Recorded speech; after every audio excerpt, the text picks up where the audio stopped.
ಒಂದು ಸಣ್ಣ ಗ್ರಾಮದಲ್ಲಿ ಮದುವೆಯನ್ನು ಮಾಡಿಕೊಂಡು ಅತ್ತೆ ಮನೆಗೆ ಬಂದ್ಲು ಮೀನಾ. ಮೀನಾ ನೋಡಲು ತುಂಬಾನೇ ಸುಂದರವಾಗಿದ್ಲು. ಅದರಿಂದ ಅವಳ ಅತ್ತೆಯಾದ ಧನಂ ತನ್ನ ಮಗನಿಗೆ ಮೀನಾಳನ್ನು ಮದುವೆ ಮಾಡ್ಕೊಂಡ್ ಬಂದ್ಲು. ಮೀನಾ ರಾಘವ ಇಬ್ರು ತುಂಬಾ ಅನ್ಯೋನ್ಯವಾಗಿ ಇದ್ರು. ಮೀನಾ ಮದ್ವೆ ಮಾಡ್ಕೊಂಡು ತನ್ನ ಅತ್ತೆ ಮನೆಗೆ ಬಂದು ಸ್ವಲ್ಪ ದಿನದಲ್ಲಿ ಅವಳು ಸ್ಟೋರ್ ರೂಮಿಗೆ ಹೋದ್ಲು. ಅಲ್ಲಿ ಅವಳು ಒಂದು ಕನ್ನಡಿಯನ್ನು ನೋಡಿದ್ಲು. ಅರೆರೇ, ಈ ಕನ್ನಡಿ ನೋಡ್ಲಿಕ್ಕೆ ತುಂಬಾ ಸುಂದರವಾಗಿದೆ. ಯಾಕೆ ಈ ಸ್ಟೋರ್ ರೂಮಲ್ಲಿ ಹಾಕಿದ್ದಾರೆ? ಇದನ್ನ ನಾನು ತಗೊಂಡೋಗಿ ನನ್ನ ರೂಮಲ್ಲಿ ಇಟ್ಕೋತೀನಿ. ಹಾಗೆ ಯೋಚನೆ ಮಾಡಿದ ಕೆಲವೇ ಕ್ಷಣದಲ್ಲಿ ಅದನ್ನು ತೆಗೆದುಕೊಂಡು ಹೋಗಿ ತನ್ನ ರೂಮಿನಲ್ಲಿ ಇಟ್ಲು. ಯಾವಾಗ್ಲೂ ಆ ಕನ್ನಡಿಯಲ್ಲಿ ಮೀನಾ ನೋಡ್ಕೊಂಡಾಗ ತುಂಬಾನೇ ಸುಂದರವಾಗಿ ಕಾಣ್ತಾ ಇದ್ಲು. ಅದರಿಂದ ಮೀನಾ ಹುಮ್ಮಸ್ಸಿನಿಂದ ಆ ಕನ್ನಡಿಯಲ್ಲೇ ತನ್ನ ಮುಖವನ್ನು ನೋಡ್ಕೊಂಡೇ ನಿಂತಿದ್ಲು. ನಿಜವಾಗ್ಲೂ ನಾನು ಇಷ್ಟೊಂದು ಸುಂದರವಾಗಿದ್ದೀನಾ? ನನ್ನ ಕಣ್ಣನ್ನು ನನ್ನಿಂದನೇ ನಂಬಕ್ಕಾಗ್ತಿಲ್ಲ. ಸ್ವಲ್ಪ ದಿನದಲ್ಲಿ ಮೀನಾ ತುಂಬಾ ತಿಂದು ತಿಂದು ದಪ್ಪವಾದಳು. ಆಗ ಆ ಕನ್ನಡಿಯಲ್ಲಿ ನೋಡಿದಾಗ ತುಂಬಾ ಸಣ್ಣದಾಗಿ ಕಾಣ್ತಾ ಇದ್ಲು. ಅದರಿಂದ ಮೀನಾ ತುಂಬಾ ಸಣ್ಣದಾಗಿ ಇದ್ದೀನಿ ಅಂತ ಯೋಚನೆ ಮಾಡಿದ್ಲು. ಮೀನಾ, ನೀನು ದಿನದಿಂದ ದಿನಕ್ಕೆ ದಪ್ಪ ಆಗ್ತಿದ್ದೀಯ. ಕೈಗೆ ಸಿಕ್ಕಿದೆಲ್ಲ ತಿಂದ್ರೆ ಹೇಗೆ ಹೇಳು? ಹೀಗೆ ದಪ್ಪ ಆಗಿದ್ರೆ ನಮಗೆ ಮಗು ಹುಟ್ಟಕ್ಕೆ ತುಂಬಾನೇ ಕಷ್ಟ ಆಗುತ್ತೆ. ನಾನು ದಪ್ಪ ಆಗಿದ್ದೀನಾ? ನಿಮ್ ಕಣ್ಣೇನಾದ್ರೂ ಸರಿ ಇಲ್ವಾ? ನಾನ್ಯಾಕೆ ಸುಳ್ಳು ಹೇಳ್ತೀನಿ ಹೇಳು? ಹಾಗಾದ್ರೆ ನಾನು ದಪ್ಪವಾಗಿದ್ರೆ ಕನ್ನಡಿಯಲ್ಲಿ ನೋಡುವಾಗ ಕಾಣಲ್ವಾ? ಹೌದು, ಕಾಣಿಸುತ್ತೆ. ಹಾಗಾದ್ರೆ ಈ ಕನ್ನಡಿಯಲ್ಲಿ ಸಪೂರವಾಗಿ ಕಾಣಿಸ್ತಾ ಇದ್ದೀನಿ, ನೀವು ಮಾತ್ರ ದಪ್ಪವಾಗಿದ್ದೀನಿ ಅಂತ ಹೇಳ್ತಾ ಇದ್ದೀರಾ? ರಾಘವ ಆಗ ಆ ಕನ್ನಡಿಯಲ್ಲಿ ಮೀನಾನ ನೋಡಿ ತುಂಬಾನೇ ಆಶ್ಚರ್ಯಪಟ್ಟ. ಅರೆ, ಈ ಕನ್ನಡಿಯಲ್ಲಿ ನೀನು ತುಂಬಾ ಸಣ್ಣ ಕಾಣ್ತಾ ಇದ್ದೀಯಾ? ಅದೇ ನಾನು ಕೂಡ ಹೇಳ್ತಾ ಇರೋದು. ನಿಮಗೆ ನನ್ನ ನೋಡಿದ್ರೆ ಇಷ್ಟ ಇಲ್ಲ ಅಂದ್ರೆ ನನ್ ಜೊತೆ ಮಾತಾಡ್ಬೇಡಿ. ಅದ್ನ ಬಿಟ್ಟು ನೀನು ದಪ್ಪವಾಗಿದ್ದೀಯಾ, ಕುಳ್ಳಿಯಾಗಿದ್ದೀಯಾ ಅಂತ ಸುಳ್ಳು ಹೇಳ್ಬೇಡಿ. ರಾಘವ ಆಶ್ಚರ್ಯದಿಂದ ಮನೆಯಿಂದ ಹೊರಟು ಹೊರಗೆ ಬಂದು ಕೂತ. ಧನಂ ರಾಘವ ಏನೋ ಯೋಚನೆ ಮಾಡುತ್ತಿರುವುದನ್ನು ನೋಡಿ ಅವನ ಹತ್ತಿರಕ್ಕೆ ಬಂದ್ಲು. ರಾಘವ, ಏನಪ್ಪ ಯೋಚನೆ ಮಾಡ್ತಿದ್ದೀಯಾ?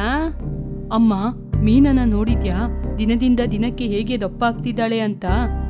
ಮಕ್ಳಾಗಕ್ಕೆ ಕಷ್ಟ ಆಗುತ್ತೆ ಅಂತ ನಾನು ಹೇಳಕ್ಕೋದಾಗ ನೋಡ್ದೆ. ಅದಕ್ಕೆ ಮೀನಾ ನಿನ್ ಮೇಲೆ ಕೋಪ ಪಟ್ಲಾ? ಕೋಪ ಮಾಡ್ಕೊಂಡ್ರು ಪರವಾಗಿಲ್ಲಮ್ಮ, ಆದ್ರೆ ಅವಳು ದಪ್ಪವಾಗ್ತಿದ್ದಾಳೆ ಅನ್ನೋದ್ನೇ ಅವಳು ನಂಬ್ತಾ ಇಲ್ಲ. ಇಲ್ಲಪ್ಪ, ದಪ್ಪವಾಗೋದು ಸಪೂರವಾಗೋದು ಅದು ಸಹಜನೇ. ಅವಳು ದಪ್ಪ ಆಗೋದು ಅವಳಿಗೆ ಗೊತ್ತಿಲ್ವಾ? ಆದ್ರೆ ಆ ಕನ್ನಡಿ. ಹೀಗೆ ರಾಘವ ಕನ್ನಡಿ ಬಗ್ಗೆ ಹೇಳಕ್ಕೆ ಆರಂಭಿಸಿದಾಗ ಧನಮ್ಮ ಅಲ್ಲಿಂದ ಹೊರಟೋದ್ಲು.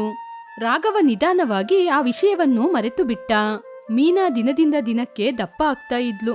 ಬಟ್ಟೆ ಎಲ್ಲ ಅವಳಿಗೆ ಟೈಟ್ ಆಗ್ತಿತ್ತು. ಆದರೂ ಕೂಡ ಅವಳು ದಪ್ಪ ಇದ್ದಾಳೆ ಅಂತ ಅವಳೇ ನಂಬ್ತಿರ್ಲಿಲ್ಲ. ಏನಿದು, ನನ್ನ ಬಟ್ಟೆ ಎಲ್ಲ ಟೈಟ್ ಆಗ್ತಾ ಇದೆ? ಯಾವಾಗ್ಲೋ ತಗೊಂಡಿರೋ ಬಟ್ಟೆ ಟೈಟ್ ಆಗದೆ ಇರುತ್ತಾ? ಈ ಬಟ್ಟೆ ಎಲ್ಲ ತುಂಬಾನೇ ಹಳೇದಾಯ್ತು. ಹೊಸ ಬಟ್ಟೆಗಳನ್ನ ತಗೋಬೇಕು. ಹಾಗೆ ಯೋಚನೆ ಮಾಡಿದ್ಲು. ಆ ದಿನ ಮೀನಾ ಮನೆಗೆ ಸಂಬಂಧಿಕರು ಬಂದಿದ್ರು. ಧನಮ್ಮ ಅವ್ರ ಜೊತೆ ಕೂತ್ಕೊಂಡು ಮಾತಾಡ್ತಾ ಇದ್ರು. ಆಗ ಅಲ್ಲಿಗೆ ಬಂದ ಮೀನಾ ಅವರನ್ನು ನೋಡಿದ್ಲು. ಅವರು ಮೀನಾನನ್ನು ನೋಡಿ ತುಂಬಾನೇ ಆಶ್ಚರ್ಯಪಟ್ರು. ಏನು ಧನಮ್ಮ, ಮೀನಾ ಇಷ್ಟೊಂದು ದಪ್ಪವಾಗಿದ್ದಾಳೆ? ಮದುವೆಯಲ್ಲಿ ನೋಡುವಾಗ ಸಪೂರವಾಗಿ ಎಷ್ಟು ಸುಂದರವಾಗಿದ್ಲು, ಇವಾಗ ಏನ್ ಹಿಂಗಾಗ್ಬಿಟ್ಟಿದ್ದಾಳೆ? ದಪ್ಪ ಆಗೋದು ಸಪೂರ ಆಗೋದು ಸಹಜ ಅಂತ ನಾನ್ ತಿಳ್ಕೊಂಡಿದ್ದೀನಿ. ಆದ್ರೆ ಮೀನಾ ಅವಳ ಆರೋಗ್ಯದ ಬಗ್ಗೆನ ಯೋಚನೆ ಮಾಡದೆ ಏನ್ ಸಿಗುತ್ತೋ ಅದನ್ನ ತಿಂತಾ ಇದ್ದಾಳೆ. ಅಮ್ಮ ಮೀನಾ, ಹೇಗಿದ್ದೀಯಮ್ಮ? ಚೆನ್ನಾಗಿದ್ದೀನಮ್ಮ. ನೀನು ಸಪೂರ ಆಗ್ಲಿಕ್ಕೆ ನನ್ ಜೊತೆ ಆಯುರ್ವೇದ ಮದ್ದೆ ಇದೆ, ತಂದ್ಕೊಡ್ತೀನಿ. ನೀನದ್ನ ತಗೊಂಡು ತಿಂತೀಯಾ? ಮೊದ್ಲು ನೀವು ಇಲ್ಲಿಂದ ಹೊರಟೋಗಿ. ಎಲ್ರಿಗೂ ಏನಾಗಿದೆ? ಎಲ್ರು ನನ್ನ ದಪ್ಪ ಆಗಿದ್ದೀಯಾ ಅಂತ ಹೇಳ್ತಾನೆ ಇದ್ದೀರಾ? ನಿಮ್ಗೇನು ಹುಚ್ಚಿಡ್ದಿದ್ಯಾ? ಹಾಗೆ ಕೋಪ ಪಟ್ಕೊಂಡು ತನ್ನ ರೂಮ್ ಒಳಗೆ ಹೋದ್ಲು. ಆ ದಿನ ಸಂಜೆ ಧನಮ್ಮ ಮನೆಯಲ್ಲಿ ಕೂತ್ಕೊಂಡು ಆಲೋಚನೆ ಮಾಡ್ತಾ ಇದ್ಲು. ಆಗ ರಾಘವ ತನ್ನ ತಾಯಿಯನ್ನು ನೋಡಿ ಹತ್ತಿರ ಬಂದ. ಅಮ್ಮ, ಏನಮ್ಮ ಅಷ್ಟು ದೀರ್ಘವಾಗಿ ಆಲೋಚನೆ ಮಾಡ್ತಿದ್ದೀಯಾ? ಏನಿಲ್ಲ ಕಣೋ, ಮೀನಾ ದಪ್ಪ ಆಗ್ತಿದ್ದಾಳಲ್ಲ, ಆದ್ರೆ ಆ ಮಾತನ್ನ ಹೇಳಿದ್ರೆ ಅವಳು ಯಾಕೆ ನಂಬೋದಿಲ್ಲ? ನಾನು ಸಣ್ಣವಾಗಿದ್ದೀನಿ ಅಂತ ಹೇಳ್ತಿದ್ದಾಳೆ, ತುಂಬಾನೇ ಕೋಪ ಪಟ್ಕೊಂಡು ಮಾತಾಡ್ತಿದ್ದಾಳೆ, ನಿಧಾನವಾಗಿ ನಡೀತಾ ಇದ್ದಾಳೆ, ನಿಧಾನವಾಗಿ ಕೆಲಸ ಮಾಡ್ತಿದ್ದಾಳೆ. ಆ ವಿಷಯ ಯಾಕೆ ಅವಳಿಗೆ ಅರ್ಥ ಆಗಲ್ಲ? ಒಂದು ವೇಳೆ ಅವಳಿಗೆ ಏನಾದ್ರೂ ಆಗಿದೆಯಾ? ಅಮ್ಮ, ನಿಮಗೆ ಒಂದು ವಿಚಾರ ಹೇಳಲಿಕ್ಕೆ ಮರ್ತೇ ಬಿಟ್ಟೆ. ನಮ್ಮ ರೂಮಿನಲ್ಲಿರುವ ಕನ್ನಡಿ ವಿಚಿತ್ರವಾಗಿದೆ. ಅದರಲ್ಲಿ ಮೀನಾನ ನೋಡಿದ್ರೆ ತುಂಬಾ ಸಣ್ಣವಾಗಿ ಸುಂದರವಾಗಿ ಕಾಣಿಸ್ತಿದ್ದಾಳೆ. ಅದರಿಂದ ಮೀನಾ ನಿಜವಾಗ್ಲೂ ನಾನು ಸಣ್ಣವಾಗಿದ್ದೀನಿ ಅಂತ ನಂಬಿದ್ದಾಳೆ. ಏನು, ಆ ಸ್ಟೋರ್ ರೂಮಲ್ಲಿ ಇದ್ದಂತಹ ಕನ್ನಡಿಯ? ಅದೇನೋ ನಂಗೆ ಗೊತ್ತಿಲ್ಲಮ್ಮ. ಸರಿ ಬಾ, ನಾನ್ ನೋಡ್ತೀನಿ. ಹಾಗೆ ಹೇಳಿ ರಾಘವನ ರೂಮಿಗೆ ಬಂದು ನೋಡಿದ್ಲು. ಆಗ ಅವಳಿಗೆ ಅದು ಸ್ಟೋರ್ ರೂಮಲ್ಲಿ ಇದ್ದಂತಹ ಕನ್ನಡಿ ಅಂತ ಗೊತ್ತಾಯಿತು. ಅರೇ ರಾಘವ, ಅದು ಸ್ಟೋರ್ ರೂಮಲ್ಲಿ ಇದ್ದಂತಹ ಕನ್ನಡಿ ಕಣೋ, ಅದ್ರಲ್ಲಿ ಎಲ್ರೂ ಸುಂದರವಾಗಿನೇ ಕಾಣೋದು. ಅದೇನಮ್ಮ, ಅಂಥದ್ದು ಕೂಡ ಇದೆಯಾ? ನನಗೆ ಮದ್ವೆಯಾದ ಸಮಯದಲ್ಲಿ ನನ್ನ ಸುಂದರವನ್ನು ನೋಡಿ ಎಲ್ಲರೂ ಆಶ್ಚರ್ಯ ಪಡ್ತಾ ಇದ್ರು. ಏನೇನೋ ತಿಂದು ದಪ್ಪವಾಗಿ ತುಂಬಾನೇ ಕಷ್ಟಪಡ್ತಾ ಇದ್ದೆ. ಆಮೇಲೆ ನನ್ನ ಆರೋಗ್ಯ ಹಾಳಾಗಿ ಕೆಲಸ ಮಾಡ್ಲಿಕ್ಕೆ ಕೂಡ ನನ್ನಿಂದ ಆಗ್ತಾ ಇರ್ಲಿಲ್ಲ. ನಿಮ್ಮ ತಂದೆ ನನ್ನ ಕಷ್ಟವನ್ನು ನೋಡಿ, ಇಲ್ ನೋಡು, ಈ ಕನ್ನಡಿನ ಅವರೇ ಸ್ವತಃ ತಯಾರಿಸಿದ್ರು. ಈ ಕನ್ನಡಿನ ಮಾಡಿ ನನ್ನ ಮುಂದೆ ನಿಲ್ಸಿ, ನಿನ್ನ ನೀನು ಚೆನ್ನಾಗಿ ನೋಡ್ಕೊ ಅಂತ ಹೇಳಿದ್ರು. ಈ ಕನ್ನಡಿಯಲ್ಲಿ ನಾನು ಯಾವಾಗ ನೋಡಿದ್ರು ನಾನು ಚೆನ್ನಾಗಿಯೇ ಕಾಣೋದು. ನನ್ನ ಮೇಲೆ ನನಗೆ ಆತ್ಮವಿಶ್ವಾಸ ಜಾಸ್ತಿ ಆಗ್ಲಿಕ್ಕೆ ನಿಮ್ ತಂದೆ ನನಗೋಸ್ಕರ ಮಾಡಿದ ಕನ್ನಡಿ ಕಣೋದು. ಮೀನಾ ಕೂಡ ಅದ್ರಲ್ಲಿ ಅವಳನ್ನ ನೋಡ್ಕೊಂಡು ಅವಳಿಗೆ ಯಾವ ಸಮಸ್ಯೆ ಇಲ್ಲ ಅಂತ ತಿಳ್ಕೊಂಡಿದ್ದಾಳೆ. ಹೌದಾ? ಹಾಗಾದ್ರೆ ಇವಾಗ ಏನ್ ಮಾಡೋದು? ಇರು, ಮೀನನಿಗೆ ನಿಧಾನವಾಗಿ ಗೊತ್ತಾಗುವ ರೀತಿ ಮಾಡೋಣ. ಮೀನನ ಒಂದ್ ದೊಡ್ಡ ಶಾಪಿಂಗ್ ಮಾಲ್ಗೆ ಕರ್ಕೊಂಡೋಗು. ಅಲ್ಲಿ ಕನ್ನಡಿ ಇರುತ್ತೆ ಅಲ್ವಾ, ಅದ್ರಲ್ಲಿ ಅವಳನ್ನ ನೋಡಿದಾಗ ಅವಳಿಗೆ ಗೊತ್ತಾಗುತ್ತೆ. ಸರಿಯಮ್ಮ. ರಾಘವ ತಕ್ಷಣ ಹೋಗಿ ಮೀನಾ ಜೊತೆ ಮಾತಾಡ್ದ. ಮೀನಾ, ನಿನ್ ಬಟ್ಟೆ ಎಲ್ಲ ಟೈಟ್ ಆಯ್ತು ಅಂತ ಹೇಳ್ದೆ ತಾನೆ? ಸರಿ ಬಾ, ಶಾಪಿಂಗ್ ಮಾಡಿ ಬರೋಣ. ಪಟ್ಟಣಕ್ಕೆ ಹೋಗಿ ಬಟ್ಟೆನ ತಗೊಂಬರೋಣ. ನಿಜಾನಾ? ತುಂಬಾ ಥ್ಯಾಂಕ್ಸ್ ಕಣ್ರಿ. ಇವಾಗ್ಲೇ ಹೋಗಿ ಬೇಗ ರೆಡಿಯಾಗಿ ಬರ್ತೀನಿ. ಹೀಗೆ ಮೀನಾ ಖುಷಿಯಿಂದ ರೆಡಿಯಾದ್ಲು. ದನಮ್ಮ ಹೇಳಿದ ಹಾಗೆ ರಾಘವ ಮೀನಾನ ಹೊರಗಡೆ ಕರ್ಕೊಂಡೋದ. ಸಂಜೆ ಸಮಯದಲ್ಲಿ ಇಬ್ಬರು ಹೊರಟು ಮನೆಗ್ ಬಂದ್ರು. ದನಮ್ಮ ಇವರಿಗೋಸ್ಕರ ಕಾಯ್ತಾ ಇದ್ಲು. ಮೀನಾ, ಬಟ್ಟೆ ತಗೊಂಡಮ್ಮ? ಆಗ ಮೀನಾ ಜೋರಾಗಿ ಅಳ್ಳಿಕ್ಕೆ ಶುರು ಮಾಡಿದ್ಲು. ದನಮ್ಮ ರಾಘವಯ್ಯ ಮೀನಾನ ನೋಡಿ ತುಂಬಾನೇ ಬೇಜಾರ್ ಮಾಡ್ಕೊಂಡ್ರು. ಅತ್ತೆ, ನಾನ್ ತುಂಬಾ ದಪ್ಪ ಆಗಿದ್ದೀನಿ. ಇನ್ ಮುಂದೆ ನನ್ನ ಪರಿಸ್ಥಿತಿ ಏನು ಅಂತನೂ ನಂಗೆ ಗೊತ್ತಿಲ್ಲ. ಇಷ್ಟು ದಿನ ಯಾರು ಹೇಳಿದ್ರು ನಾನು ನಂಬ್ತಾನೆ ಇರ್ಲಿಲ್ಲ. ಎಲ್ರ ಮುಂದೆ ಇವಾಗ ನಾನು ಅವಮಾನ ಪಟ್ಟು ನಿಂತಿದ್ದೀನಿ. ಶಾಪಿಂಗ್ ಮಹಾಲಲ್ಲಿ ಹೋಗಿ ಕನ್ನಡಿಯಲ್ಲಿ ನೋಡ್ದಾಗನೇ ನಂಗೆ ವಿಚಾರ ಗೊತ್ತಾಗಿದ್ದು. ಎಲ್ಲರೂ ನನ್ನನ್ನೇ ನೋಡ್ತಿರುವಾಗ ನಾನ್ ಚೆನ್ನಾಗಿರೋದ್ರಿಂದ ಎಲ್ಲರೂ ನೋಡ್ತಾ ಇದ್ದಾರೆ ಅಂತ ತಿಳ್ಕೊಂಡೆ. ಆದ್ರೆ ನಾನ್ ತುಂಬಾ ದಪ್ಪ ಆಗಿರೋದ್ರಿಂದನೇ ಎಲ್ಲರೂ ನನ್ನ ವಿಚಿತ್ರವಾಗಿ ನೋಡ್ತಿದ್ದಾರೆ ಅಂತ ಗೊತ್ತಾಗ್ಲಿಲ್ಲ. ಮೀನಾ, ನಿನ್ನ ತಪ್ಪು ಏನಿಲ್ಲಮ್ಮ. ನಿನ್ನ ರೂಮಿನಲ್ಲಿದ್ದ ಕನ್ನಡಿ ಮಾಡಿದ ಕೆಲ್ಸ ಅದು. ಆ ಕನ್ನಡಿಯಲ್ಲಿ ಯಾರನ್ನ ನೋಡಿದ್ರು ತುಂಬಾ ಚೆನ್ನಾಗಿ ಕಾಣಿಸ್ತಾರೆ. ಅದಕ್ಕೇನೆ ಅದನ್ನ ತಗೊಂಡೋಗಿ ಸ್ಟೋರ್ ರೂಮಲ್ಲಿ ಹಾಕಿದ್ದು. ಇವಾಗ ನೀನು ದಪ್ಪ ಆಗಿದ್ಯಲ್ಲ, ನಿನಗೆ ನಾನು ಸಹಾಯ ಮಾಡ್ತೀನಿ. ನೀನು ನಿಧಾನವಾಗಿ ಸಣ್ಣ ಆಗ್ತೀಯ. ಹೌದು ಮೀನಾ, ನೀನ್ ಹೇಗಿದ್ರು ನಮಗೆ ಯಾವ ಸಮಸ್ಯೆನೂ ಇಲ್ಲ. ಆದ್ರೆ ನಿನ್ನ ಆರೋಗ್ಯನ ನೀನು ನೋಡ್ಕೋಬೇಕು ತಾನೇ. ನೀನು ಆರೋಗ್ಯವಾಗಿ ಇದ್ರೇನೆ ಈ ಮನೆ ಕೂಡ ಆರೋಗ್ಯವಾಗಿರೋದು. ನಮ್ಮ ಮುಂದಿನ ಜೀವನದಲ್ಲಿ ನಾವು ಚೆನ್ನಾಗಿರ್ಬೇಕಲ್ವಾ? ನಿಮ್ಮಂಥವರು ನನಗೆ ಗಂಡನಾಗಿ ಸಿಕ್ಕಿರೋದು ನಾನ್ ಮಾಡಿರುವ ಅದೃಷ್ಟ. ಇಂದಿನಿಂದ ನನ್ನನ್ನು ನಾನು ಬದಲಾಯಿಸ್ಕೊಂಡು ನಾನು ಆರೋಗ್ಯವಾಗಿರ್ಲಿಕ್ಕೆ ಪ್ರಯತ್ನ ಪಡ್ತೀನಿ. ಮೀನಾನ ನೋಡಿ ರಾಘವಯ್ಯ ಮತ್ತು ದನಮ್ಮ ನಗುತ್ತಾ ಇದ್ರು. ಅದನ್ನು ನೋಡಿ ಮೀನಾ ಕೂಡ ಕಣ್ಣನ್ನು ಒರೆಸಿಕೊಂಡ್ಲು. ಅಂದಿನಿಂದ ಮೀನಾ ಬೆಳಿಗ್ಗೆ ಬೇಗನೆ ಎದ್ದು ಎಕ್ಸರ್ಸೈಸ್ ಮಾಡ್ಲಿಕ್ಕೆ ಆರಂಭಿಸಿದ್ಲು. ಆರೋಗ್ಯಕ್ಕೆ ಹಾನಿಕಾರವಾದಂತಹ ಪದಾರ್ಥಗಳನ್ನು ತಿನ್ನುವುದನ್ನು ಬಿಟ್ಟು ಆರೋಗ್ಯಕ್ಕೆ ಒಳ್ಳೆದಾಗಿರುವ ಪದಾರ್ಥಗಳನ್ನು ತಿಂತಾ ಇದ್ಲು. ದನಮ್ಮ ಮತ್ತು ರಾಘವ ಮೀನಳಿಗೆ ತುಂಬಾನೇ ಸಹಾಯ ಮಾಡ್ತಾ ಇದ್ರು. ಹೀಗೆ ಸ್ವಲ್ಪ ದಿನದಲ್ಲಿ ಮೀನಾ ತುಂಬಾನೇ ಸಪೂರವಾದ್ಲು. ಮನೆಯಲ್ಲಿ ಅವಳ ಆರೋಗ್ಯವನ್ನು ನೋಡಿಕೊಳ್ಳುವುದು ಮಾತ್ರವಲ್ಲದೆ ದನಮ್ಮ ಮತ್ತು ರಾಘವಯ್ಯನ ಆರೋಗ್ಯವನ್ನು ಕೂಡ ನೋಡ್ಕೊಂಡಿದ್ಲು. ಊರಲ್ಲಿ ಇರುವ ಜನರೆಲ್ಲ ಅವಳಲ್ಲಾದ ಬದಲಾವಣೆಯನ್ನು ನೋಡಿ ಆಶ್ಚರ್ಯ ಪಡ್ತಾ ಇದ್ರು. ಆ ನಂತರ ಮೀನಾ ಮತ್ತು ರಾಘವಯ್ಯ ಅದೇ ಶಾಪಿಂಗ್ ಮಹಾಲಿಗೆ ಹೋಗಿ ವಿಧ ವಿಧವಾದ ಬಟ್ಟೆಗಳನ್ನು ತಗೊಂಡ್ರು. ಹೀಗೆ ಮೀನಾ ತುಂಬಾ ಸಂತೋಷವಾಗಿ ಆರೋಗ್ಯವಾಗಿ ಇದ್ಲು. ರಾಮಾಪುರದಲ್ಲಿ ಸರೋಜಾ ಗುರುವಯ್ಯ ಎನ್ನುವ ದಂಪತಿಗಳು ಇದ್ರು. ಅವರ ಮಗ ರಾಮು ವ್ಯವಸಾಯವನ್ನು ಮಾಡ್ಕೊಂಡಿದ್ದ. ರಾಮುವಿನ ಹೆಂಡತಿ ಕವಿತಾ ಮನೆ ಕೆಲಸವನ್ನು ನೋಡ್ಕೊಂಡಿರ್ತಾ ಇದ್ಲು. ಪ್ರತಿದಿನ ರಾಮು ತನ್ನ ಹೊಲಕ್ಕೆ ಹೋಗಿ ಕೆಲಸ ಮುಗಿಸಿ ಮನೆಗೆ ಬರುವಾಗ ತರಕಾರಿನ ತರ್ತಾ ಇದ್ದ. ಆ ತರಕಾರಿಯಿಂದ ಕವಿತಾ ಅಡುಗೆಯನ್ನು ಮಾಡ್ತಾ ಇದ್ಲು. ಸೊಸೆ ಮಾಡಿದಂತಹ ಅಡುಗೆ ಅಂದ್ರೆ ಮಾವನಾದ ಗುರುವಯ್ಯನಿಗೆ ತುಂಬಾನೇ ಇಷ್ಟ. ಹೀಗೆ ಆ ಕುಟುಂಬ ತುಂಬಾನೇ ಸಂತೋಷದಲ್ಲಿ ಇತ್ತು. ಹಬ್ಬಬ್ಬಾ, ರಾತ್ರಿ ನನ್ ಸೊಸೆ ಮಾಡಿರುವ ಅಡಿಗೆ ಎಷ್ಟು ಚೆನ್ನಾಗಿತ್ತಲ್ವಾ, ಅದ್ಭುತವಾಗಿತ್ತಲ್ವಾ. ಯಾವ ಜನ್ಮದಲ್ಲಿ ಏನ್ ಪುಣ್ಯ ಮಾಡಿದ್ವೋ ಏನೋ, ಅದಕ್ಕೇನೆ ಇಷ್ಟು ಚೆನ್ನಾಗಿರುವ ಅಡಿಗೆಯನ್ನು ನಾವು ತಿಂತಾ ಇದ್ದೀವಿ. ಸಾಕು ಸಾಕು, ಇವಾಗ ನಿಮ್ ಸೊಸೆನ ಹೊಗಳಿದು ಸಾಕು, ಸುಮ್ನಿರಿ. ಮದುವೆಯಾದ ಆರಂಭದಲ್ಲಿ ನಾನ್ ಮಾಡಿದ ಸಾರು ಕೂಡ ನಿಮ್ಗೆ ತುಂಬಾನೇ ಇಷ್ಟ ಆಗ್ತಿತ್ತು. ಆಮೇಲೆ ಬರ್ತಾ ಬರ್ತಾ ನನ್ ಸಾರು ನಿಮ್ಗೆ ಚಪ್ಪೆ ಆಗ್ಬಿಡ್ತಾ? ನೋಡು ಸುನಂದ, ಬೇವಿನ ಎಲೆ ಎಷ್ಟೊಂದು ಕೈಯಾಗಿರುತ್ತೋ ಹೆಂಗಸರ ಮನಸ್ಸು ಕೂಡ ಅದೇ ರೀತಿಯಂತೆ. ಆ ಮಾತು ನಿಜ ಅನ್ನೋದು ಇವಾಗ್ಲೇ ಗೊತ್ತಾಗಿದ್ದು. ಇಲ್ಲಿ ನೋಡಿ, ಸುಮ್ಮನೆ ನನ್ನ ಬಾಯಿನ ಕೆಣಕ್ಬೇಡಿ. ಆಮೇಲೆ ನನಗೆ ಕೋಪ ಬಂದ್ರೆ ನಾನು ಏನು ಮಾಡ್ತೀನಿ ಅಂತ ನನಗೆ ಗೊತ್ತಿಲ್ಲ. ನೀನು ಏನು ಮಾಡ್ತೀಯ ಅಂತ ನಿನಗೆ ಗೊತ್ತಾಗದ ಮೇಲೆ ನನಗೆ ಮಾತ್ರ ಹೇಗೆ ಗೊತ್ತಾಗುತ್ತೆ ಹೇಳು? ಸಾಕು, ಬಾಯಿನ ಮುಚ್ತೀರಾ? ಅಲ್ಲಿ ನೋಡಿ, ಸೊಸೆ ಬಂದ್ಲು, ಅವಳ ಮುಂದೆ ಈ ರೀತಿ ಮಾತಾಡಬೇಡಿ. ಹೀಗೆ ಸುನಂದ ಹೇಳ್ತಾ ಇರುವಾಗ ಅಡುಗೆ ಮನೆಯೊಳಗಿಂದ ಕವಿತಾ ಟೀನ ತಗೊಬಂದ್ಲು. ಅತ್ತೆ ಮಾವನಿಗೆ ಟೀಯನ್ನು ಕೊಟ್ಟು, ಮಾವಯ್ಯ, ಇವತ್ತು ಏನ್ ಅಡಿಗೆ ಮಾಡ್ಬೇಕು? ಅಬ್ಬಾ, ಪ್ರತಿ ಮನೆಯಲ್ಲಿ ಈ ರೀತಿ ಒಂದು ಸೊಸೆ ಇದ್ಬಿಟ್ರೆ ತುಂಬಾ ಚೆನ್ನಾಗಿರುತ್ತೆ. ಇಂತಹ ಭಾಗ್ಯವನ್ನು ಆ ದೇವ್ರು ನಮಗೆ ಕೊಟ್ಟಿದ್ದಾನೆ. ತುಂಬಾನೇ ಸಂತೋಷ ಆಗ್ತಿದೆ. ಯಾವ ಸೊಸೆ ಕೂಡ ಏನ್ ಅಡಿಗೆ ಮಾಡ್ಬೇಕು ಅಂತ ಕೇಳೋದಿಲ್ಲಮ್ಮ. ಅವ್ರವರಿಗೆ ಬಂದ ಇಷ್ಟದಲ್ಲಿ ಅವ್ರವರು ಮಾಡ್ತಾರೆ. ಆದ್ರೆ ನೀನ್ ಮಾತ್ರ ಹಾಗೆ ಅಲ್ಲ. ಇವತ್ತು ಯಾಕೋ ನನಗೆ ಚಿಕನ್ ತಿನ್ಬೇಕು ಅಂತ ಆಸೆ ಆಗ್ತಿದೆ, ಮಾಡಿಕೊಡ್ತೀಯಮ್ಮ? ಮಾಡಿಕೊಡ್ತೀನಿ ಮಾವಯ್ಯ. ಹಾಗೆ ಹೇಳಿ ಕವಿತಾ ಅಲ್ಲಿಂದ ಹೋದ್ಲು. ಕವಿತಾ ಹೋದ ಮೇಲೆ ಸುನಂದ ಕೋಪದಿಂದ ಸುಮ್ನೆ ಕೂತಿದ್ಲು. ನಿಮಗೆ ಏನಾದ್ರೂ ಹುಚ್ಚಿಡ್ದಿದ್ಯಾ? ಚಿಕನ್ ಸಾರ್ ಮಾಡ್ಬೇಕಾದ್ರೆ ಆ ಚಿಕನ್ ಅಂಗಡಿಗೆ ಹೋಗಿ ಚಿಕನ್ನ ತರಬೇಕು ತಾನೆ. ಮಗ ಬರ್ಲಿಕ್ಕೆ ಸಂಜೆ ಆಗುತ್ತೆ, ನೀವೇ ಹೀಗೆ ಹೇಳ್ಬಿಟ್ರಿ. ಪಾಪ ಸೊಸೆ ಏನ್ ಮಾಡ್ತಾಳೋ ಏನೋ. ಅಯ್ಯಯ್ಯೋ, ಮರ್ತೋಯ್ತು ಕಣೆ. ಸರಿ ಕಣೆ, ನಾನೇ ಹೋಗಿ ಚಿಕನ್ನ ತಗೋಬರ್ತೀನಿ. ಹಾಗೆ ಹೇಳಿ ಗುರುವಯ್ಯ ಚಿಕನ್ ತರ್ಲಿಕ್ಕೆ ಅಂತ ಹೋದ. ಗುರುವಯ್ಯ ಆ ಕಡೆ ಹೋದ ತಕ್ಷಣ ರಾಮು ಮನೆಗೆ ಚಿಕನ್ನ ತಗೊಬಂದ. ರಾಮುವನ್ನು ನೋಡಿ ಸುನಂದ ಆಶ್ಚರ್ಯಪಟ್ಟು, ಅರೆ ಏನು, ಅಷ್ಟರಲ್ಲಿ ನೀನೇ ಚಿಕನ್ನ ತಂದಿದೀಯಾ? ಸೊಸೆ ನಿನ್ಗೆ ಚಿಕನ್ನ ತಗೋಬಾ ಅಂತ ಹೇಳಿಲ್ವಲ್ಲ?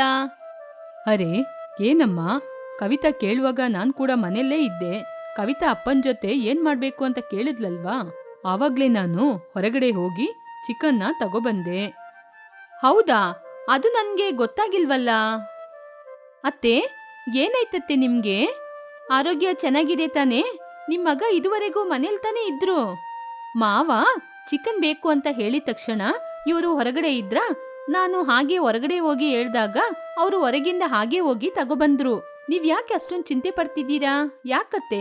ಅದಲ್ಲಮ್ಮ, ಇವನು ಹೊಲದತ್ರ ಇದ್ದಾನೆ ಅಂತ ಮಾವ ಕೂಡ ತಿಳ್ಕೊಂಡು ಅವರೇ ಚಿಕನ್ ತಗೊಬರ್ಲಿಕ್ಕೆ ಹೋದ್ರು.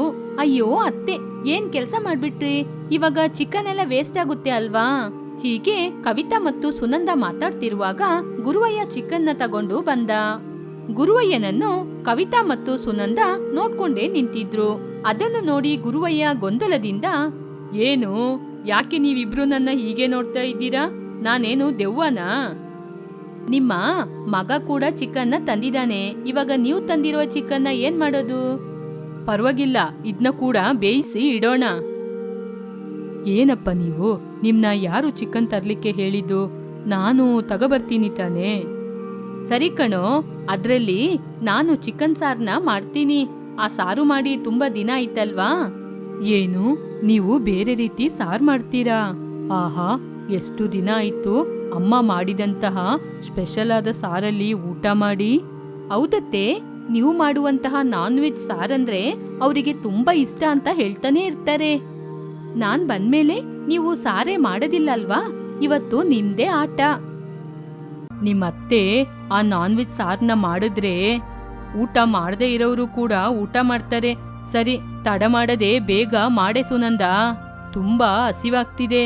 ಹೀಗೆ ಎಲ್ಲರೂ ಹೇಳಿದ ತಕ್ಷಣ ಸುನಂದಾಗೆ ತುಂಬಾನೇ ಸಂತೋಷವಾಯಿತು. ಹೀಗೆ 2-3 ಬಗೆಯ ಸಾರುಗಳನ್ನು ಮಾಡ್ಲಿಕ್ಕೆ ಬೇಕಾದ ಸಿದ್ಧತೆಗಳನ್ನು ಮಾಡಿಕೊಂಡು ಅಡುಗೆ ಮಾಡ್ಲಿಕ್ಕೆ ಆರಂಭಿಸಿದ್ಲು. ಸುನಂದ ಮಾಡಿದ ಸಾರಿನ ಘಮಘಮ ಪಕ್ಕದ ಮನೆಗೂ ಕೂಡ ಹೋಯಿತು. ಹೀಗೆ ಪಕ್ಕದ ಮನೆಯ ಪಾಪಾರಾವ್ ಅವರ ಮನೆಗೆ ಬಂದ್ರು. ಆಹಾ ಗುರುವಯ್ಯ, ನಿಮ್ ಜೊತೆ ಮಾತಾಡಿ ತುಂಬಾ ದಿನಗಳಾಯ್ತು. ಅದಕ್ಕೇನೆ ನಿಮ್ನ ನೋಡಿ ಮಾತಾಡಿ ಹೋಗೋಣ ಅಂತ ಬಂದೆ. ಹೌದು, ಮನೆಯಲ್ಲಿ ಒಳ್ಳೆ ಘಮಘಮ ವಾಸನೆ ಬರ್ತಾ ಇದೆ. ಏನ್ ಮಾಡ್ತಿದ್ದೀರಾ ಗುರುವಯ್ಯ? ಇಲ್ಲಿ ನೋಡಪ್ಪ ಪಾಪಾರಾವ್, ನಮ್ಮ ಮನೆಯಲ್ಲಿ ಏನ್ ಅಡಿಗೆ ಮಾಡಿದ್ರು ಅದರ ಗಮನ ನೋಡ್ಕೊಂಡು ನೀನ್ ನಮ್ಮ ಮನೆಗೆ ಊಟ ಮಾಡಕ್ಕೆ ಬರ್ತೀಯ ಅಂತ ನನಗ್ ನಿನ್ ವಿಚಾರ ಚೆನ್ನಾಗ್ ಗೊತ್ತಪ್ಪ. ಅದ್ಯಾಕಪ್ಪ ಹಾಗೆ ಹೇಳ್ತಿದೀಯಾ? ನಮ್ಮನೇಲಿ ಈ ರೀತಿ ಅಡುಗೆನ ಮಾಡದಿರಕ್ಕೆ ತಾನೇ ನಾನು ಕೂಡ ಬರೋದು. ನೀನ್ ಮಾತಾಡೋದು ಸರಿ ಇಲ್ಲ ಕಣಯ್ಯ. ನೋಡಮ್ಮ, ನಿನ್ ಗಂಡ ಏನ್ ಹೇಳ್ತಿದ್ದಾರೆ ಅಂತ. ನೀವು ಸುಮ್ಮನೆ ಅಣ್ಣ, ಅವ್ರು ಯಾವಾಗ್ಲೂ ಹೀಗೆ ತಾನೇ ಮಾತಾಡೋದು. ನೀವೇನು ಬೇಜಾರು ಮಾಡಬೇಡಿ. ನಾನು ಚಿಕನಲ್ಲಿ ತುಂಬಾ ಬಗೆಯ ಸಾರುಗಳನ್ನ ಮಾಡಿದ್ದೀನಿ. ಇದಕ್ಕೆ ಬಿಸಿ ಬಿಸಿ ಅನ್ನ ಹಾಕ್ಕೊಂಡು. ಅದ್ಭುತ, ನನ್ನ ಜನ್ಮ ಸಾರ್ಥಕ ಆಯ್ತು. ನನಗೆ ಗೊತ್ತಮ್ಮ, ನೀನ್ ಮಾತ್ರ ನಾನ್ ವೆಜ್ ಸಾರನ್ನ ಮಾಡಿದ್ರೆ ಹೇಗಿರುತ್ತೆ ಅಂತ. ಹೀಗೆ ಸ್ವಲ್ಪ ಹೊತ್ತು ಎಲ್ಲರೂ ಮಾತಾಡ್ತಿರುವಾಗ ಕವಿತಾ ಊಟಕ್ಕೆ ಸಿದ್ಧತೆಗಳನ್ನು ಮಾಡಿದ್ಲು. ಎಲ್ಲರೂ ಕೂತ್ಕೊಂಡು ಸುನಂದ ಮಾಡಿದ ಸಾರಿನಲ್ಲಿ ಊಟವನ್ನು ಮಾಡಿದ್ರು. ಬಿಸಿ ಬಿಸಿ ಅನ್ನ ಹಾಕೊಂಡು ಎಲ್ಲರೂ ತುಂಬಾ ಚೆನ್ನಾಗಿ ಊಟವನ್ನು ಮಾಡಿದ್ರು. ಪಾಪಾರಾವ್ ಅವರ ಕಣ್ಣಿನಿಂದ ಕಣ್ಣೀರು ಬಂತು. ಅದನ್ನು ನೋಡಿ ಗುರುವಯ್ಯ ನಗ್ತಾ ಇದ್ರು. ಈ ರೀತಿ ಅಡುಗೆನ ತಿಂದು ಎಷ್ಟು ದಿನಗಳಾಯ್ತು. ಇಲ್ಲಿ ನೋಡಮ್ಮ ಸುನಂದ, ನಿನ್ನ ಅಡುಗೆ ತುಂಬಾನೇ ಅದ್ಭುತವಾಗಿದೆ. ನೀನು ಈ ರೀತಿ ಸಾರು ಮಾಡಿ ಮಾರಿದ್ರೆ ಒಳ್ಳೆ ಹಣ ಸಿಗುತ್ತೆ ಅಲ್ವಾ? ನಿಜವಾಗ್ಲೂ ಈ ಸಾರು ತುಂಬಾನೇ ಫೇಮಸ್ ಆಗುತ್ತೆ. ಕೆಲವು ದಿನಗಳ ಹಿಂದೆ ನಾನು ಟೌನಿಗೆ ಹೋಗಿದ್ದೆ. ಅಲ್ಲಿ ನಾನ್ ವೆಜ್ ಪಾಯಿಂಟ್ ನ ನೋಡಿದ್ದೆ. ತಿನ್ಬೇಕು ಅನ್ಸ್ತು. ಸ್ವಲ್ಪ ದುಡ್ಡು ಕೊಟ್ಟು 2-3 ಬಗೆಯ ಸಾರುಗಳನ್ನ ತಿಂದೆ. ಆದ್ರೆ ಅದು ರುಚಿನೂ ಇಲ್ಲ, ಏನೂ ಇಲ್ಲ. ನೀನು ಮಾಡಿದ ಅಡಿಗೆಗೆ ಎಷ್ಟು ದುಡ್ಡು ಕೊಟ್ರು ಸಾಕಾಗಲ್ಲ. ನೀನ್ ಮಾತ್ರ ಈ ರೀತಿ ನಾನ್ ವೆಜ್ ಸಾರುಗಳನ್ನ ಮಾಡಿ ಮಾರಾಟ ಮಾಡಿದ್ರೆ ಹಣವೋ ಹಣ. ನಾನು ಕೂಡ ಈ ರೀತಿ ವ್ಯಾಪಾರ ಮಾಡೋಣ ಅಂತ ಹೇಳ್ದೆ ಅಣ್ಣ. ಆದ್ರೆ ಇವರೇ ಬೇಡ ಅಂತ ಹೇಳ್ಬಿಟ್ರು. ಮಾವ, ನೀವ್ ಯಾಕೆ ಹಾಗೆ ಹೇಳಿದ್ರಿ? ಅತ್ತೆ ಮಾತ್ರ ಇವಾಗ ಕೆಲ್ಸ ಮಾಡ್ತಾ ಇದ್ದಿದ್ರೆ ಎಷ್ಟು ಫೇಮಸ್ ಆಗಿರ್ತಾರೆ. ನಾನು ಫೇಮಸ್ ಆದ್ರೆ ನಿನ್ ಮಾವಯ್ಯನಿಗೆ ಇಷ್ಟನೇ ಇಲ್ಲ ಕಣಮ್ಮ. ಅದಕ್ಕೇನೆ ಅವರು ಹಾಗೆ ಹೇಳಿದ್ದು. ಈ ಗಂಡಸರು ಯಾವಾಗ್ಲೂ ಹೆಂಗಸರು ಮನೆಯಲ್ಲೇ ಇರ್ಬೇಕು ಅಂತ ಯೋಚನೆ ಮಾಡ್ತಾರೆ. ಅಯ್ಯೋ ಸುನಂದ, ನೀನು ಕಷ್ಟಪಡೋದು ನನ್ನಿಂದ ನೋಡಕ್ಕಾಗಲ್ಲ ಕಣೆ. ಅದಕ್ಕೇನೆ ನಾನು ಹಾಗೆ ಹೇಳಿದ್ದು. ಅಪ್ಪ, ಇವಾಗ್ಲೂ ಕಾಲ ಮಿಂಚಿಲ್ಲ. ಅಮ್ಮ ಮನೆಯಲ್ಲೇ ನಾನ್ ವೆಜ್ ಸಾರನ್ನ ಮಾಡಿಕೊಡ್ಲಿ. ನಾವದ್ನ ಹೊರಗೆ ತಗೊಂಡೋಗಿ ಮಾರಿ ಬರೋಣ. ಏನ್ ಹೇಳ್ತೀರಾ? ಏನು ನಿಜನಾ? ನಿಜವಾಗ್ಲೂ ನಾನ್ ವೆಜ್ ಕರಿ ಪಾಯಿಂಟ್ನ ಮಾಡಕ್ಕೆ ಬಿಡ್ತೀರಾ? ಹಾಗೆ ಸುನಂದ ತುಂಬಾನೇ ಸಂತೋಷ ಪಟ್ಲು. ಹೀಗೆ ಆ ದಿನದಿಂದಾನೇ ಸುನಂದ ಮನೆಯಲ್ಲಿಯೇ ನಾನ್ ವೆಜ್ ಕರಿನ ಮಾಡ್ಲಿಕ್ಕೆ ಆರಂಭಿಸಿದ್ರು. ಆ ಸಾರ್ನ ತಗೊಂಡೋಗಿ ರಾಮು ಮತ್ತು ಗುರುವಯ್ಯ ಪಕ್ಕದೂರಲ್ಲಿ ಮಾರಾಟವನ್ನು ಮಾಡ್ತಾ ಇದ್ರು. ಪಾಪಾರಾವ್ ಕೂಡ ಆ ಸಾರನ್ನು ಸಿಟಿಗೆ ತಗೊಂಡೋಗಿ ಮಾರ್ಲಿಕ್ಕೆ ಆರಂಭಿಸಿದ್ರು. ಕವಿತಾ ಕೂಡ ತನ್ನ ಅತ್ತೆಗೆ ಸಹಾಯ ಮಾಡಿಕೊಂಡು ನಾನ್ ವೆಜ್ ಕರಿನ ಮಾಡ್ಲಿಕ್ಕೆ ಆರಂಭಿಸಿದ್ಲು. ಹೀಗೆ ಕೆಲವು ದಿನಗಳಲ್ಲಿಯೇ ಸುನಂದ ಕರಿಗೆ ತುಂಬಾನೇ ಡಿಮ್ಯಾಂಡ್ ಜಾಸ್ತಿ ಆಯಿತು.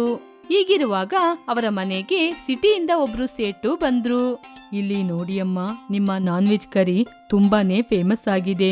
ಈ ರೀತಿ ಕೈ ರುಚಿ ಇರುವವರು ಸಿಟಿಗೆ ಬಂದ್ರೆ ತುಂಬಾನೇ ಹಣ ಸಂಪಾದನೆ ಮಾಡ್ಬೋದು. ನೀವು ನನಗೆ ನಿಮ್ಮ ನಾನ್ ವೆಜ್ ಕರಿನ ಸಪ್ಲೈ ಮಾಡಿದ್ರೆ ನಾನು ನಿಮ್ಗೆ ತುಂಬಾನೇ ಹಣ ಕೊಡ್ತೀನಿ. ತುಂಬಾ ಸಂತೋಷ ಕಣ್ರಿ. ಸಿಟಿಯಲ್ಲಿ ಕೂಡ ನನ್ನ ಕೈ ರುಚಿ ಎಲ್ಲರಿಗೂ ತಿಳಿಯುವ ಹಾಗೆ ಮಾಡಿದ್ದಕ್ಕೆ. ಅಮ್ಮ, ಇನ್ ಮುಂದೆ ನಿಮ್ನ ಎಲ್ರೂ ನಾನ್ ವೆಜ್ ಕರಿ ಸುನಂದ ಅಂತಾನೆ ಕರೀತಾರೆ. ತಗೊಳ್ಳಿ ಅಮ್ಮ, ಇವಾಗ ಈ ಅಡ್ವಾನ್ಸ್ನ ತಗೊಳ್ಳಿ. ಇನ್ ಮುಂದೆ ವ್ಯಾಪಾರ ಆದ್ಮೇಲೆ ನಿಮ್ಗೆ ಚೆನ್ನಾಗಿ ಹಣ ಬಂದು ಸೇರುತ್ತೆ. ಹೀಗೆ ವ್ಯಾಪಾರ ಆಗ್ತಾ ಇದ್ರೆ ನೀವು ಒಳ್ಳೆ ಹಣವನ್ನು ನೋಡ್ತೀರಾ. ಇವಾಗ ನಾನು ಹೋಗಿ ಬರ್ತೀನಿ. ಹಾಗೆ ಹೇಳಿ ಸೇಟು ಹಣವನ್ನು ಕೊಟ್ಟು ಹೊರಟ್ರು. ಇದನ್ನು ನೋಡಿ ಗುರುವಯ್ಯ ಮತ್ತು ರಾಮು ತುಂಬಾನೇ ಸಂತೋಷ ಪಟ್ರು. ಆ ಸೇಟು ಕೊಟ್ಟಂತಹ ಹಣದಲ್ಲಿ ನಾವು ನಾನ್ ವೆಜ್ ಕರಿ ಮಾಡ್ಲಿಕ್ಕೆ ಒಂದು ಮನೆನ ಕಟ್ಟೋಣ. ತುಂಬಾ ಸಾರುಗಳನ್ನ ಮಾಡ್ಬೇಕಲ್ಲ, ಅದಕ್ಕೆ ಸ್ವಲ್ಪ ಜನನ ಕೆಲ್ಸಕ್ಕೆ ಕರ್ಕೊಳ್ಳೋಣ ಅತ್ತೆ. ಒಳ್ಳೆ ಕೆಲ್ಸಮ್ಮ. ನಮ್ಮಿಂದ ಇನ್ನೊಬ್ರಿಗೂ ಕೂಡ ಸಹಾಯ ಆಗುತ್ತೆ. ತುಂಬಾನೇ ಸಂತೋಷ ಆಗ್ತಿದೆ. ಇಲ್ಲಿ ನೋಡು ಸುನಂದ, ಇವಾಗ ನೀನು ಮೇಲ್ಮಟ್ಟಕ್ಕೆ ಹೋಗ್ತಾ ಇದ್ದೀಯ. ತುಂಬಾ ಜನರಿಗೆ ಕೆಲಸ ಕೊಡ್ತಾ ಇದ್ದೀಯ. ಸಿಟಿಯಲ್ಲಿ ಕೂಡ ತುಂಬಾನೇ ಫೇಮಸ್ ಆಗ್ತೀಯ. ಆದ್ರೆ ಒಂದು ವಿಷಯನ ನೆನ್ಪಲ್ಲಿಟ್ಕೋ. ನೀನು ಯಾವ ಮೇಲ್ಮಟ್ಟಕ್ಕೆ ಹೋದ್ರೆ ಕೂಡ ನೀನು ನನ್ನ ಹೆಂಡತಿ ಅಂತ ನೆನ್ಪಲ್ಲಿಟ್ಕೋ. ಹೀಗೆ ಗುರುವಯ್ಯನ ಮಾತು ಕೇಳಿ ಎಲ್ಲರೂ ಜೋರಾಗಿ ನಗ್ತಾ ಇದ್ರು. ಅವರನ್ನು ನೋಡಿ ಸುನಂದ ಕೂಡ ತುಂಬಾನೇ ಸಂತೋಷ ಪಡ್ತಿದ್ಲು. ಆ ನಂತರ ಅತ್ತೆಯವರ ನಾನ್ ವೆಜ್ ಕರಿ ವ್ಯಾಪಾರ ತುಂಬಾ ಚೆನ್ನಾಗಿ ನಡೀತಾ ಇತ್ತು. ಅದರಿಂದ ಒಳ್ಳೆ ಲಾಭ ಕೂಡ ಬರ್ತಾ ಇತ್ತು. ಸುನಂದ ಕುಟುಂಬ ನಾನ್ ವೆಜ್ ಕರಿಯ ವ್ಯಾಪಾರವನ್ನು ಮಾಡಿ ತುಂಬಾನೇ ಸಂತೋಷದಿಂದ ಜೀವನವನ್ನು ನಡೆಸ್ತಾ ಇದ್ರು.